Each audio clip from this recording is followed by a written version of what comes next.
ওই খাওয়াই গেছে আর এই জোরে চলে কিছু বলা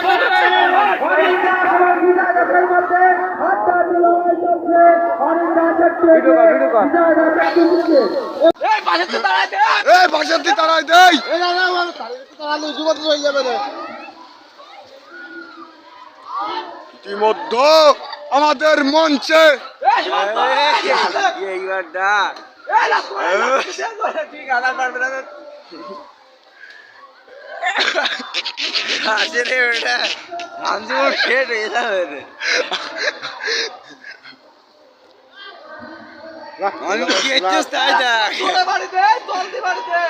নামিয়ে যাও